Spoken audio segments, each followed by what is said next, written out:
Today I'm gonna be showing you how I tweak my addictive drums while tracking and sequencing a contemporary gospel drum track.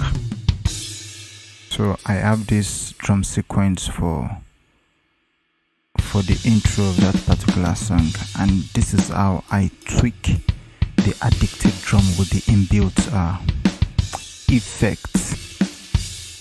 Yeah, this is the default preset again.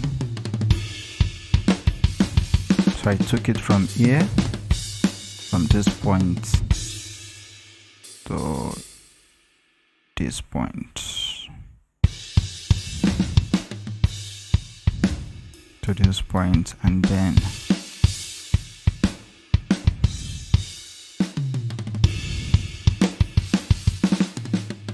to this other point.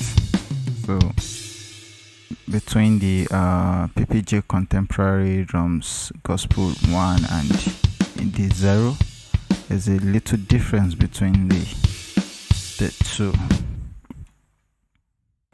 and the drum is fairly low in terms of volume compared to other elements. I will just have to give it some more volume, and then because I'm using a fairly low bitrate, my system is struggling to power the plugin, so I will head over to my settings in Studio One and increase my buffer rates.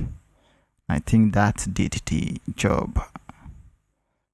It worked the wonders. Okay.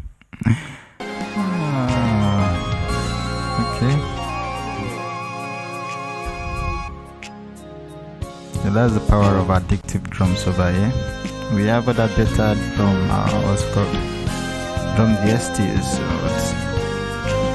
For now, let's say the addictive drums. We have several drum kits over here. I just prefer to work on this and to see what I can get from it. Okay, so I'm giving it some volume.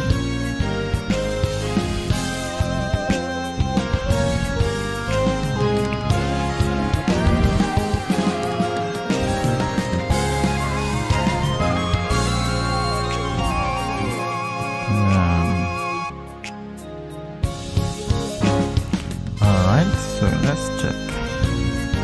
let's check some of the external processing that I have on this. As you can see, the processing now, they are all external processing now, they are all deactivated. Now I'm trying to activate them one after the other. So this is how I tweak my drums and process my drums. Maybe later I'll be showing you the processes, the external processes I have on the drum. So let's hear what everything sounds together like. Remember to subscribe to this channel, like this channel, like this lesson if this lesson has been of help to you. Come on, I love this. It's sounding great and good. Alright, bye.